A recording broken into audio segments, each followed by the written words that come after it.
नमस्कार दोस्तों, संकल्प मैथ्स क्लासेस में आपका स्वागत है। संख्या पद्धति नंबर सिस्टम का टाइप 5 हल कर रहे हैं हम। इसमें जितने भी टाइप के सवाल होंगे एक एक करके आपको मिलते जाएंगे। आगे सवाल शुरू करने से पहले वही आपसे मेरा एक परंपरागत निवेदन है कि चैनल को सब्सक्राइब और शेयर करना न भूलें। देखिए, 1 से लेके 10 तक अगर संख्याओं का गुणा किया जाता है आपस में, 1 से लेके 10 तक अगर संख्याओं का आपस में गुणा किया जाता है और उसमें पूछता है तो बताइए इसमें 2 कितनी बार आएगा। गुणा करके जो कोई भी संख्या बनती है और उस संख्या के अंदर ये पूछता है वो कि 2 कितनी बार आएगा, तो आपको ये कैसे करना है। बहुत ही ज़्यादा सरल है। जो लास्ट में जो संख्या दे रखी है 1 से 10 तक करना है हमें, तो 10 में ही हम कितने का भाग दे देंगे, 2 का। 2 पूछ रहा है कि 2 कितनी बार आएगा, तो 2 का ही जो लास्ट में जो संख्या है जितनी बार पूछ रहा है उसमें भाग दे दीजिए आप। 2 पंजे 10, कितनी बार गया, 5 बार कटा। लेकिन ये जो 5 है अभी 2 से बड़ा है। ये जो 5 दिख रहा है आपको 2 से बड़ा है अभी, तो इस 5 में फिर हम 2 का भाग देंगे। कितनी बार जाएगा, 2 दूनी 4। अब शेष से कोई मतलब नहीं है कि शेष कितना आ रहा है कितना नहीं आ रहा है। 2 दूनी 4। अभी 2 में भाग जा सकता है एक बार,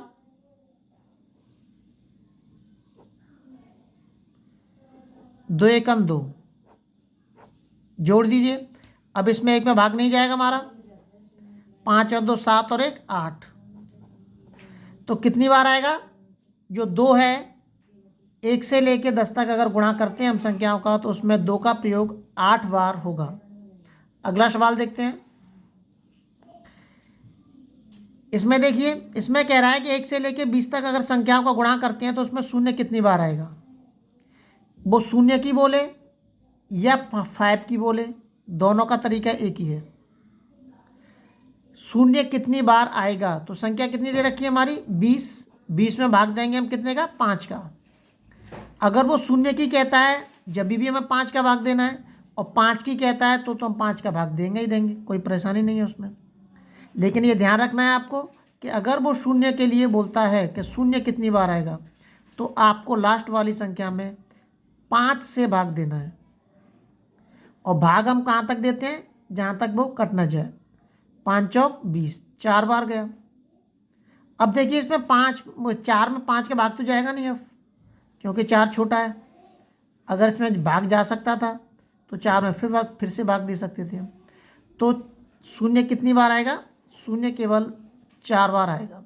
अगर 1 से लेके 20 तक हम संख्याओं का गुणा करते हैं तो शून्य 4 आएंगे उसके अंदर। अगला सवाल देखते हैं। अगला सवाल दे रखा है 1 से लेके 100 तक की प्राकृतिक संख्याओं का गुणा किया जाए। इस सवाल को ऐसे भी लिख के दे सकते हैं वो, इसलिए मैंने लिख के दिया है। 1 से लेके 100 तक की प्राकृतिक संख्याओं का गुणा किया जाए तो परिणाम के अंत में शून्य कितने होंगे। इस सवाल को हम ऐसे भी लिख सकते हैं 1 गुणा 2 गुणा 3 गुणा 4 गुणा 5, ऐसे अनंत तक चलेंगे और इंटू के 100। तो एक ही चीज़ है, चाहे उसको आप भाषा के रूप में लिख लीजिए चाहे गणितीय रूप में लिख लीजिए। लेकिन अभी मैंने बताया था कि शून्य की बोले या 5 की बोले, दोनों का तरीका एक ही है। अगर वो यहाँ ऐसे भी कह सकता है कि परिणाम के अंत में कितने 5 होंगे, तो हमें 100 में 5 का भाग देना है। अगर वो कहता है परिणाम के अंत में कितने शून्य होंगे, तो लास्ट वाली जो अंक है 100 कोई जो कोई भी आती है लास्ट की संख्या, उसमें 5 का भाग देंगे। तो इसमें 100 में हम कितने का भाग देंगे, 5 का भाग देते हैं। भाग दीजिए, कितनी बार जाएगा, 20 बार।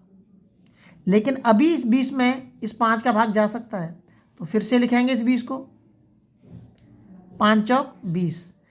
अब इस 4 में 5 का भाग नहीं जाएगा क्योंकि 4 छोटी है, तो बस इनको जोड़ दीजिए आप।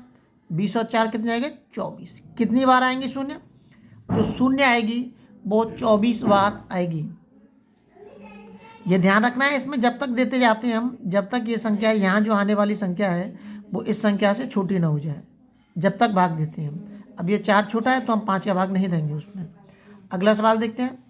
अगला सवाल दे रखा है कि यदि लगातार विषम संख्याओं का गुणा किया जाए तो परिणाम के अंत में कितने शून्य होंगे। ये कह रहा है यदि लगातार विषम संख्या का गुणा किया जाए, 1 गुणा के 3 गुणा के 5 गुणा के 7 गुणा के 9, इस तरीके से अगर संख्या 4 5 6 7 9 10 जितनी भी संख्या का हम आपस में गुणा करना चाहते हैं, यदि उनका हम गुणा करें तो बताइए अंत में कितने शून्य होंगे। ये बता रहा है। आपको ये ध्यान रखना है, विषम संख्याओं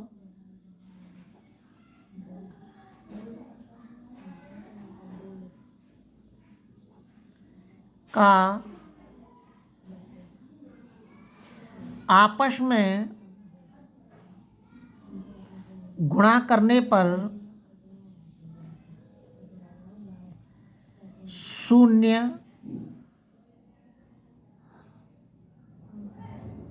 नहीं आता। शून्य आता ही नहीं है। यदि हम विषम संख्याओं का आपस में गुणा करते हैं तो शून्य आएगा ही नहीं, जब तक उस विषम संख्या के साथ एक सम संख्या नहीं होगी। सम संख्याओं का आपस में गुणा करेंगे तो शून्य जरूर आएगी। तो ये केवल आपको याद रखना है कि यदि विषम संख्याओं का आपस में हम गुणा करते हैं तो शून्य उसमें आएगा ही नहीं। ये विशेष ध्यान रखना है आपको। अगला सवाल देखते हैं। अब ये दे रखा है सम संख्या, सम संख्याओं का आपस में गुणा हो रहा है 100 तक, और कह रहा है कितनी बार 0 या 5 आएगा। मैंने अभी बताया था, चाहे वो 0 की बोले या 5 की बोले, दोनों का जो नियम है वो एक ही है। अगर 0 की बोलता है फिर भी हम लास्ट वाली संख्या 5 का भाग देंगे, यदि वो 5 की बोलता है फिर भी हम लास्ट वाली संख्या में 5 का भाग देंगे। 100 में कितने का भाग देंगे हम? 5 का। 20 में भाग जा सकता है ये 5 का, 5 चौक 20, बस। अब इस 4 में भाग जाएगा नहीं, कितने हो जाएंगे? 24। कितने शून्य होंगे? 24। कितने 5 होंगे? 24। अगले पार्ट में आपसे फिर मिलते हैं। लगातार नोटिफिकेशन प्राप्त करने के लिए चैनल को सब्सक्राइब जरूर करें।